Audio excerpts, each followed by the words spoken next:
Gracia y paz, amados hermanos. Estoy aquí nuevamente con ustedes, a pesar de que no estamos haciendo nuestros vídeos como regularmente lo hacemos en Club Biblia. Les dije que buscaría momentos en los que yo pudiera compartir un poco más de nuestros devocionales con ustedes. Así que aprovecho que hoy tengo un tiempecito y querría seguir avanzando un poco en Romanos capítulo 15. Ya saben el libro que haremos después. Les comuniqué que finalmente estaríamos leyendo el libro de Job, pero voy a esperar a mi regreso a España, a volver a tener mi agenda normal, mi espacio de grabación normal y entonces poder tener nuestros devocionales regularmente. Sin embargo, me gustaría avanzar con el libro de Romanos y tener un poquito de tiempo en esta lectura, que ya estamos en la recta final realmente. Estamos llegando al final del capítulo 15, solo nos quedaría el capítulo 16 y yo estimo que aquí en mi estancia en Brasil, haciendo algunos vídeos y subiéndolos al canal, podré terminar todo el libro de Romanos y luego, así a mi regreso, retomar nuevamente Club Biblia con nuestros días usuales, nuestros lunes, miércoles y viernes de devocionales, pero empezando directamente con el libro de Job. Así que vamos a seguir con Romanos capítulo 15. Un saludo a todos los que ahora se puedan estar conectando, ya que lo he puesto en la función de en vivo. Así que si ustedes se están conectando en vivo y van a ver esto en vivo, es grabado, pero lo tengo en la función de en directo. Igualmente pueden escribir en el chat y me encantaría que pusieran en el chat si echan de menos Club Biblia. A lo mejor ustedes no mucho, pero yo les aseguro que se me hace raro no estar haciendo nuestros devocionales con regularidad. Hoy vamos a empezar nuestra lectura en Romanos capítulo 15 y lo vamos a hacer a partir del versículo 15. El otro día hicimos únicamente el versículo 14, hice una pequeña grabación y la dejé aquí para ustedes. En el día de hoy vamos a estar leyendo a partir del versículo 15, pero avanzaremos un poco más de un versículo. Pero como siempre hacemos, vamos a orar para que el Señor nos guíe en esta reflexión que vamos a estar haciendo en esta tarde. Señor, queremos darte muchísimas gracias por la oportunidad que nos das de poder estar aquí ante tu palabra. Gracias, Señor, por la iluminación de tu Santo Espíritu que nos guía en toda la verdad. Gracias, Señor, porque tú nos das dirección en estas lecturas y nos permites comprender tu palabra. Te pido, Señor, que podamos leer tu palabra, meditar en tu palabra y atesorarla en nuestro corazón. Pero sobre todo, que tu palabra, Señor, no solamente traiga información intelectual a nuestra cabeza, sino que sirva para transformar nuestras vidas. Deseamos ser santificados por tu palabra, así que te ruego, Señor, que tu palabra hable a nuestros corazones y afecte a nuestra manera de vivir. Te pedimos todo esto en el nombre de Jesús. Amén. Amén. Entonces, hermanos, vamos a empezar nuestra lectura de hoy en Romanos capítulo 15. Como siempre les recuerdo, yo utilizo la Biblia de las Américas. La Biblia de las Américas es la traducción que yo utilizo. Y dice así: pero os he escrito con atrevimiento sobre algunas cosas, para así hacer que las recordéis otra vez por la gracia que me fue dada por Dios.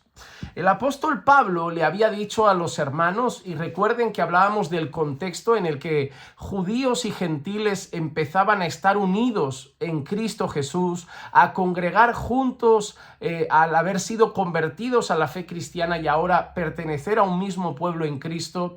Eso también trajo algunas controversias, algunos rocecillos, algunas pequeñas disputas, y el apóstol Pablo en el versículo 14 les había dicho que él consideraba que podían amonestarse, llamarse la atención los unos a los otros, pero Pablo decía que lo tenían que hacer con humildad, que lo tenían que hacer de una manera adecuada, con un espíritu bondadoso, y que tenían que hacerlo con conocimiento, ya que debían hacerlo en base a la palabra de Dios. Así que Pablo dice que para amonestarse unos a otros deberían tener conocimiento, pues para amonestar a alguien deberían decirle lo que estaba mal a la luz de la palabra, no a la luz de nuestro pensamiento personal.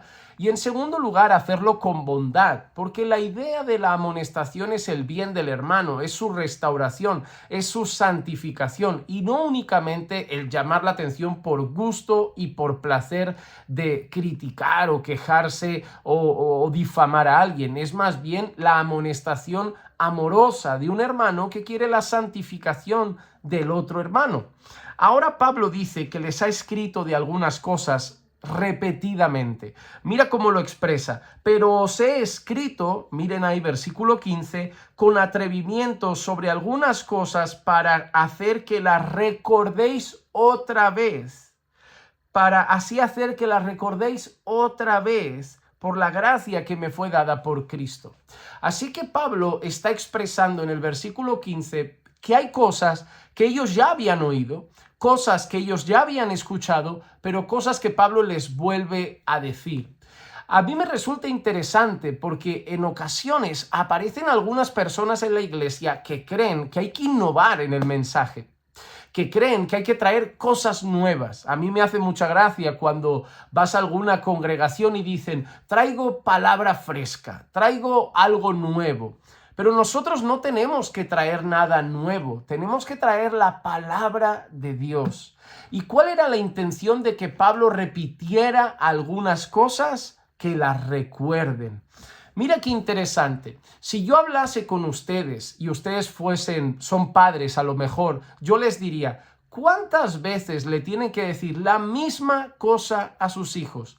O les dicen solo una vez a sus hijos, baja la tapa del aseo cuando lo utilices. O le dicen solo una vez a los hijos, haz la cama, tiende las sábanas, tiende la cama cuando te levantes. O le dicen una vez a sus hijos solamente, lleva tu plato al fregadero cuando acabes de comer. O le dicen solo una vez a sus hijos, no dejes la mochila de la escuela en medio del pasillo, deja los zapatos en su lugar, no dejes ropa sucia por el suelo. ¿Eso es solo una vez? ¿O lo dicen en más de una ocasión? ¿Y por qué? Pues sabemos una cosa, que la repetición tiene el deseo o el fin de la memorización. Cuando yo estudiaba, cuando iba a la escuela secundaria, primaria, estaba, no sé, en la facultad, yo recuerdo cuando tenía exámenes, yo no leía solo una vez la lección. A lo mejor algunos de ustedes dicen, yo me lo leía una vez y ya lo memorizaba todo, pero yo no tengo esa capacidad. Yo tenía que leerlo muchas veces. ¿Y por qué lo leía muchas veces o lo escribía varias veces? Para memorizarlo. Eso pueden hablarlo con cualquier persona y sabrán que la repetición ayuda y colabora con la memorización. Así que Pablo dice que les está escribiendo otra vez algunas cosas para que las recuerden.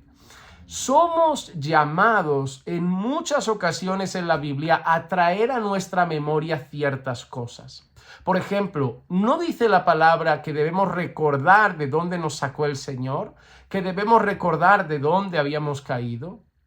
¿Por qué debemos traer a la memoria el pasado? ¿Por qué debemos traer a la memoria el pecado donde caímos? Para recordar la obra de Dios, su gracia, su misericordia, su compasión, para recordar la oscuridad y lo malvado que es el mundo y las tinieblas al que pertenecíamos antes, recordar la gracia que Dios ha tenido con nosotros, eso que nos va a llevar a estar firmes, velando, cuidándonos de no caer en las mismas cosas. Además, recordar el Evangelio, su salvación por gracia, eso nos llevará a exaltarlo, a adorarle, a recordar nuevamente cuán amados hemos sido y por lo tanto querer amarlo más, obedecerlo más, honrarlo más.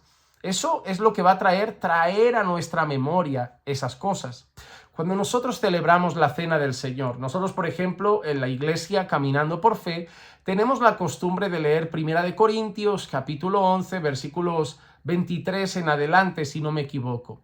Y es donde Pablo dice, ¿no?, todo lo que él recibió del Señor y que él también comparte con los hermanos, porque yo recibí del Señor, y él empieza a decir esto, ¿no? Pero cuando Pablo está citando las palabras que nosotros normalmente leemos en 1 Corintios 11, nosotros vemos que Jesús dice lo siguiente: haced esto en memoria de mí. Cada vez que comáis este pan, cada vez anunciáis la muerte del Señor hasta que Él venga. Nosotros cada vez que celebramos la cena del Señor, hacemos algo en memoria del Señor, en memoria de su sacrificio, en memoria de su sangre derramada en el Calvario, en memoria de la obra de expiación de pecados que hizo en nuestro lugar.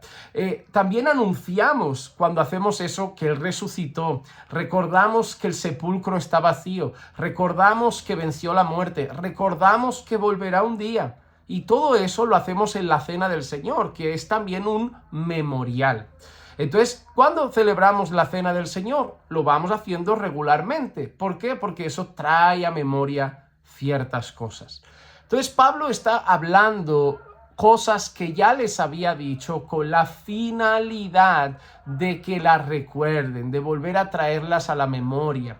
Por eso nosotros en la iglesia predicamos la palabra y el evangelio para siempre traer a la memoria de los creyentes la palabra de Dios, los mandamientos de Dios, las instrucciones de Dios, la gracia de Dios, la bondad de Dios. Y eso es lo que nos recuerda este pasaje, la importancia de traer a la memoria siempre la palabra. No hay que traer cosas nuevas. La gente no necesita otras cosas, no necesita cosas nuevas, no necesita que los pastores sean innovadores, ni necesitan revelaciones extra del Espíritu, ni revelaciones frescas del Espíritu. Necesitamos leer la palabra, explicar la palabra y aplicar la palabra una y otra vez sobre la iglesia de Cristo. Todo lo demás no va a servir, porque al final somos llamados a predicar la palabra. Mira lo que Pablo le dice a Timoteo: predica la palabra, insta a tiempo y fuera de tiempo.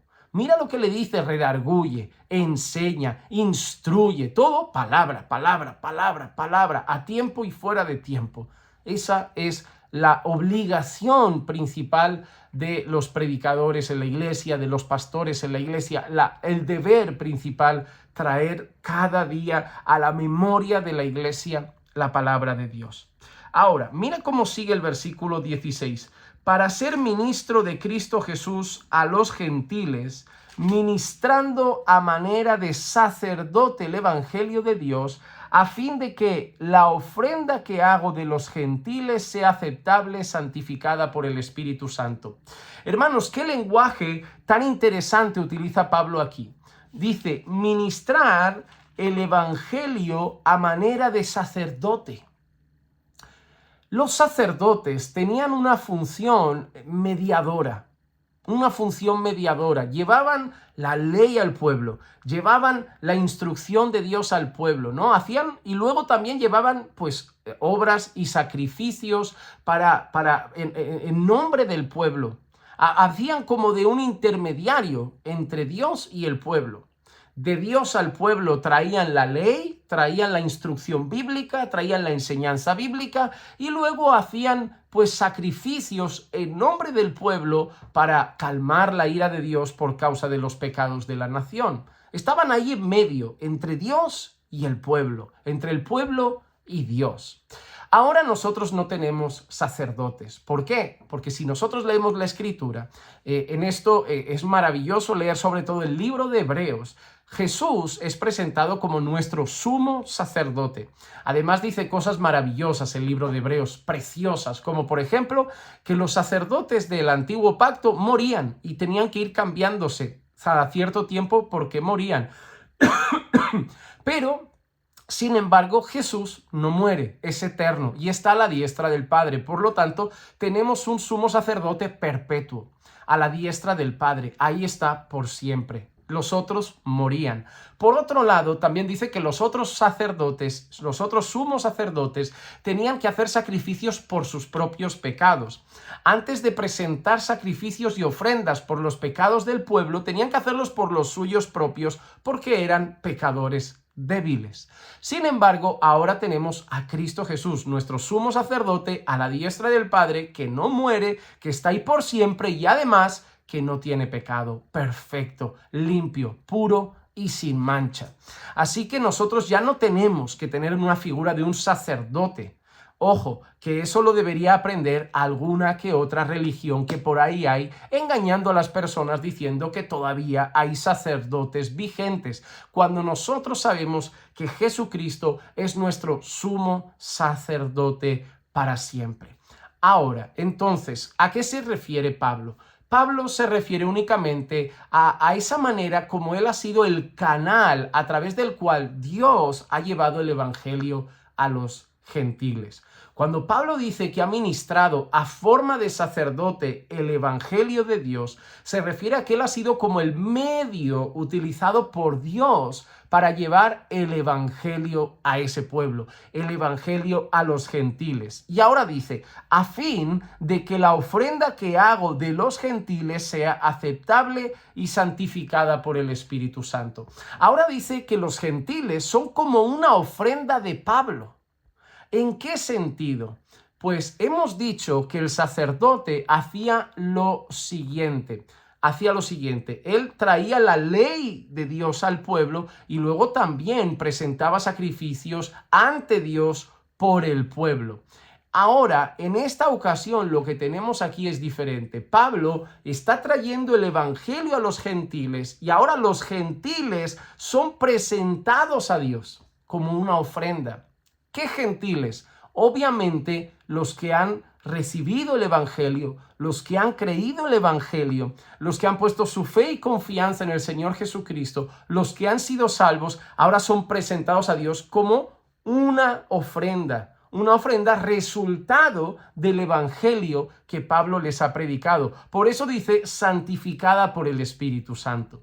¿Por qué? Porque esa ofrenda solo ha sido posible no porque Pablo ha predicado el evangelio, sino primeramente porque el Espíritu Santo ha hecho una obra de santificación. Nosotros recordamos entonces que somos llamados a predicar, pero el resultado de la predicación depende puramente de una obra del Espíritu Santo de Dios. Unos plantan, otros riegan, pero Dios da el crecimiento. El fruto, el resultado de la predicación depende exclusivamente de Dios. Yo puedo predicar y predicar y predicar y predicar que si el Espíritu Santo de Dios no obra, no va a pasar nada. No va a haber salvación. Puedo provocar cosas en la gente, pero no va a haber salvación, no va a haber conversión. Es necesario que haya una obra del Espíritu Santo.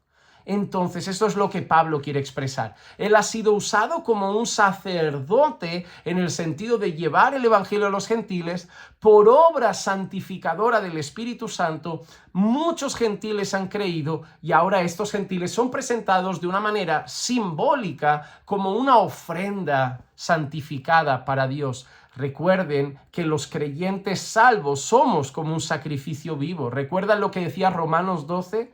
Presentad vuestros cuerpos como sacrificio vivo, santo y agradable a Dios, que es vuestro culto racional. Ahora los gentiles que han creído el evangelio son eso, una ofrenda santa, agradable a Dios en su culto racional. Sigue así.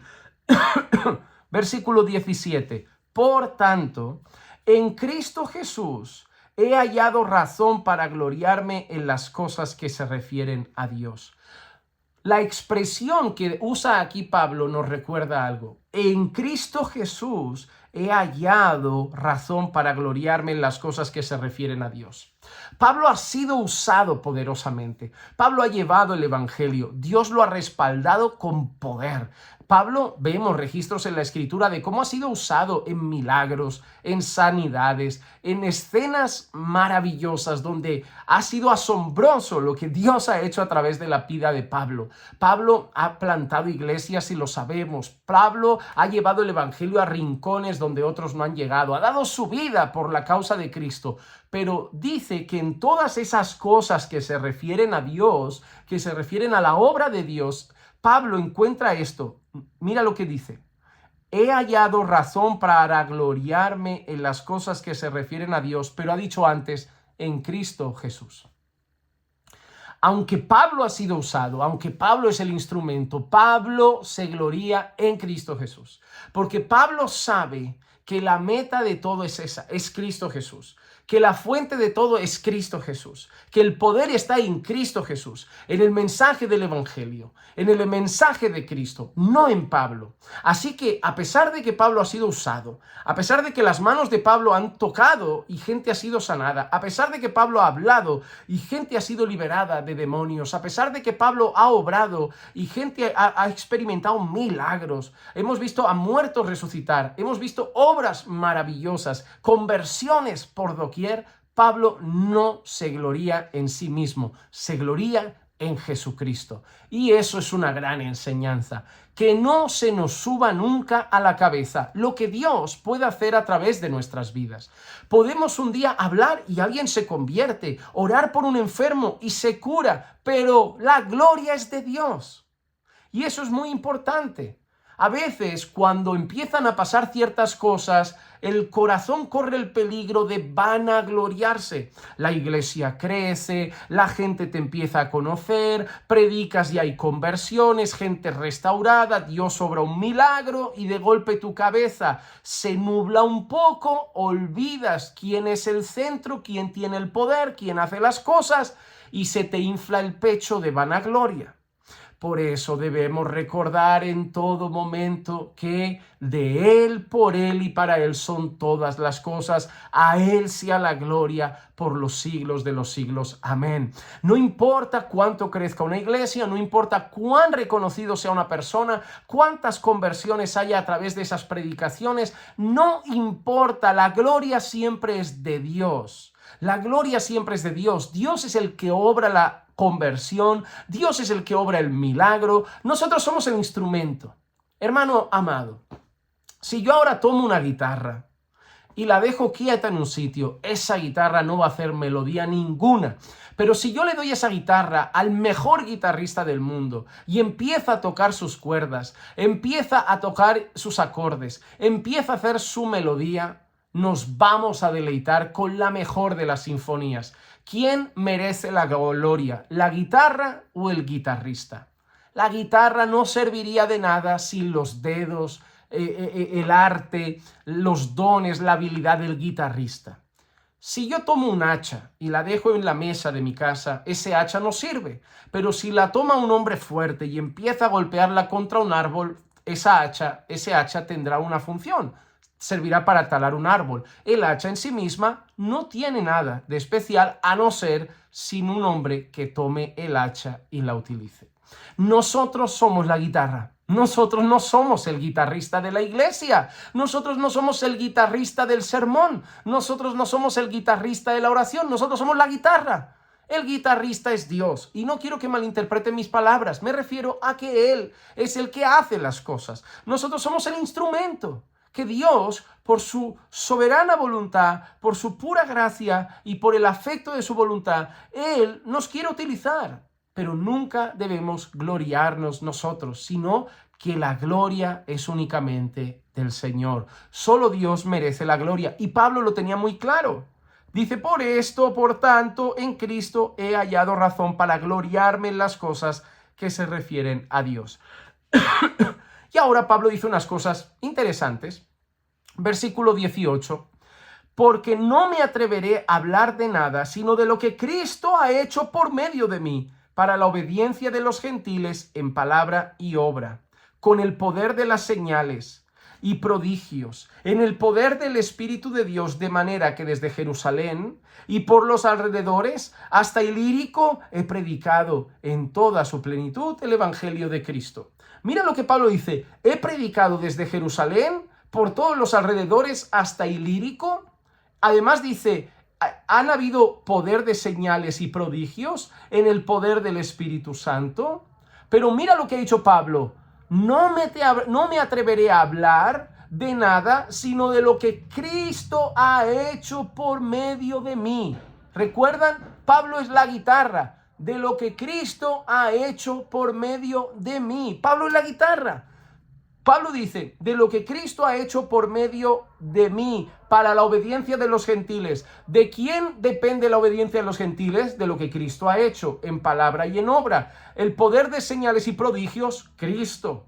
El poder del Espíritu, Cristo. Todo Pablo sabe de dónde viene. Pablo dice de lo que Cristo ha hecho por medio de mí. Por eso Pablo dice, he trabajado más que ningún otro, pero no he sido yo, ha sido la gracia de Dios en mí. Por eso Pablo dice, soy lo que soy por la gracia de Dios. Entonces Pablo está apuntando, y eso es algo que debemos hacer siempre nosotros, la gloria para Dios. Ah, pastor, ¿cómo Dios lo usa? Dios. Ah, pastor, predica de esta manera. Ah, fulanito, ese pastor hace esto bien. Ah, fulanito, ese cantante hace esto bien. Ah, fulanito, ese hombre de la alabanza. La gloria es de Dios. La gloria es de Dios. Es Dios el que da los dones. Es Dios el que usa. Es Dios el que nos toma como un instrumento, como un medio para Él hacer su obra. Pero Pablo tenía algo claro. No me cansaré de decirle a la gente, no me cansaré de recordarle al mundo que todas estas cosas las ha hecho Cristo a través de mí. Cristo a través de mí. Y por eso Pablo dice, de esta manera me esforcé en anunciar el evangelio, no donde Cristo ya era conocido, para no edificar sobre el fundamento de otro, sino como está escrito, aquellos a quienes nunca les fue anunciado acerca de él verán, y los que no han oído entenderán.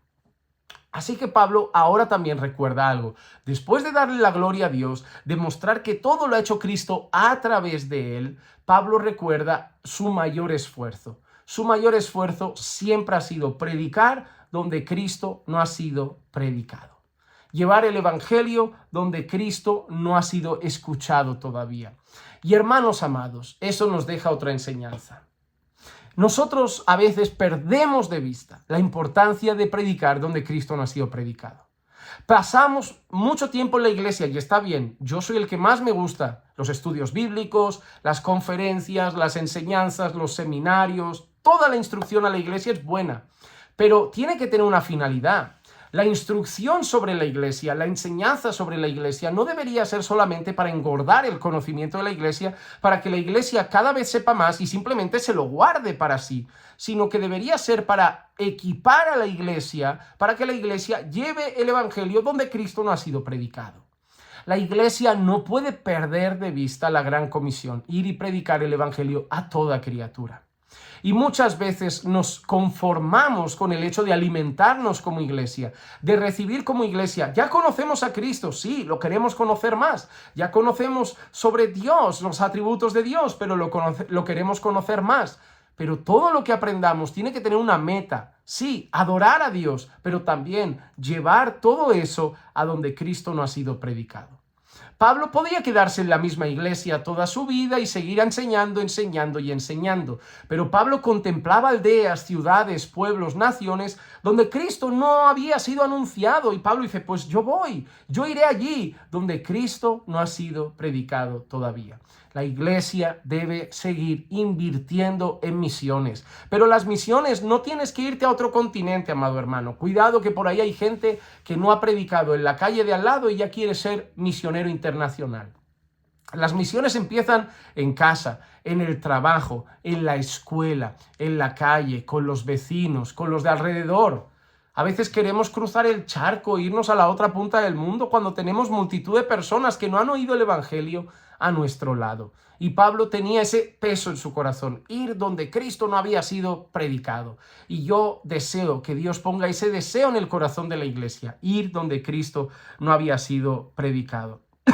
Versículo 22 dice, por esa razón muchas veces me he visto impedido de ir a vosotros, pero ahora, no quedando ya más lugares para mí en estas regiones, y puesto que por muchos años he tenido un gran deseo de ir a vosotros, cuando vaya a España, mi querida España, iré a vosotros, porque espero veros al pasar y que me ayudéis a continuar hacia allá después de que haya disfrutado de un poco de vuestra compañía. Así que Pablo ahora expresa a los hermanos de Roma que tiene el deseo de ir a verlos. Claro, Pablo les dice que antes de ir a verlos, pues quiere hacer otro paseo, quiere pasar yendo a España. Eso es lo que ha dicho, cuando vaya a España, iré a vosotros. Pablo espera ir a Roma y además espera algo. Mira lo que dice, después que haya disfrutado un poco de vuestra compañía, justo antes dice, porque espero veros al pasar y que me ayudéis a continuar hacia allá.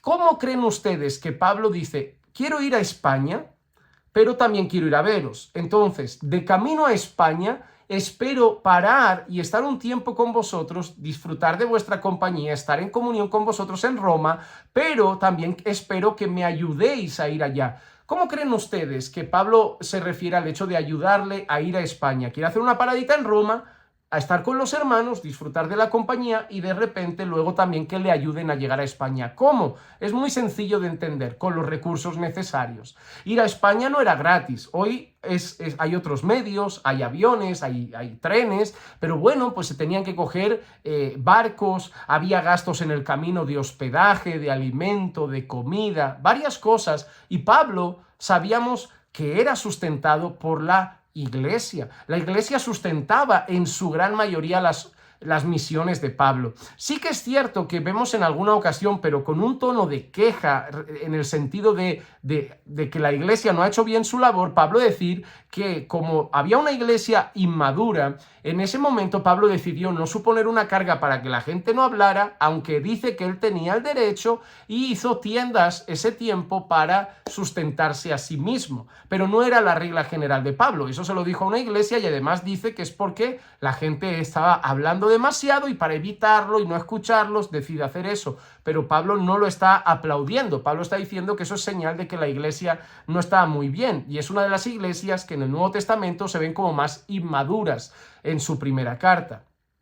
Pero cuando vemos en otras cartas, Pablo dice que ha recibido, que está bien abastecido, que tiene más que suficiente. Y aquí Pablo no le tiembla el pulso para decir, yo quiero ir a España, voy a ir a veros, estar con vosotros y espero que me ayudéis a llegar a España. ¿Por qué? Porque obviamente no todo el mundo sale, no todo el mundo va a hacer las misiones, pero alguien tendrá que sustentar a los misioneros. Yo pienso, ¿no? Los misioneros dejan su casa, su ciudad y su comodidad y muchas veces se van a un lugar difícil, a un lugar donde no tienen familia, donde están solos, a hacer la obra misionera y necesitan sustento. ¿Quién va a sustentar a esos misioneros? Pues la iglesia debería tener el compromiso de sustentar a esos misioneros. Si bien es cierto que hay algunos que les gusta mucho ir a Europa y a Estados Unidos y al final pues hay que examinar el corazón, porque hay misioneros de Dios y hay misioneros que usan las misiones para pues vivir en un sitio que les agrade y que les guste mucho más y encima ser sustentados por los demás en la excusa de las misiones. Pero eso es un tema del corazón de cada uno. Pero hay verdaderos misioneros de Dios que van a lugares difíciles a verdaderamente hacer la obra de Dios y necesitan el sustento de la iglesia del Señor en general.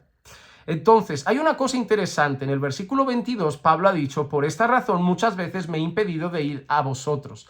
Pablo dice que quería ir a verlos, que en más de una ocasión ha querido ir, pero no ha podido, se ha visto impedido. ¿Por qué? Por lo que ha dicho antes, yo quería llevar el evangelio donde Cristo no ha sido predicado. ¿Y qué está pensando Pablo? Vosotros os escribo porque ya habéis conocido el evangelio, pero no voy todavía a veros porque todavía me quedan ciudades donde el evangelio no ha sido predicado. Pero Pablo dice, en estas regiones donde estoy, ya está el trabajo hecho, ahora sí voy a veros. Miren el corazón misionero que tenía Pablo. No se olvidaba de los creyentes escribiendo sus cartas, mostrando que en su corazón estaban ellos y oraba por ellos, pero la misión no le ponía freno a la misión. E incluso no hacía lo que le apetecía. Quiero ir a veros, pero me he visto impedido porque ahí todavía hay gente que no conoce el evangelio. Y eso nos recuerda que la misión debe estar por encima de nosotros. Si nosotros estamos en Cristo, hemos muerto a nosotros mismos, nos negamos cada día, hemos puesto nuestra vida al servicio de Dios. Y la batalla está por encima del soldado y la misión está por encima del cristiano. Nuestra vida, metas y sueños deben estar sometidos a la misión principal, la misión de Dios en esta tierra para nosotros. Y eso lo debes tener muy claro, porque si no vas a hacer lo que hace el mundo, simplemente que irás a la iglesia. Vas a vivir para tus metas, tus sueños, construir tu imperio y luego irás a cultos, pero no estarás haciendo nada para el Señor. Yo termino con una reflexión. ¿Qué estás haciendo tú para el Señor? ¿De qué manera estás colaborando con la misión de Dios en la tierra? Plantéate esto y hoy cerramos aquí con una oración.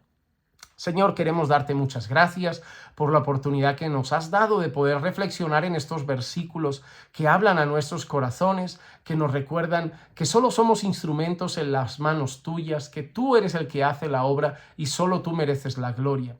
Pero también nos recuerdan, Señor, viendo el corazón de Pablo, que debemos amar más la misión. Y te pido que pongas un corazón más entregado a la misión en cada uno de nosotros, menos centrados en nosotros mismos y más centrados en tu misión en esta tierra, porque somos instrumentos tuyos, siervos tuyos, soldados tuyos para servirte en esta causa hasta que estemos eternamente contigo en gloria. Así que, Señor, pon más pasión por la misión en nuestros corazones. Te lo pido en el nombre de Jesús. Amén, amén y amén.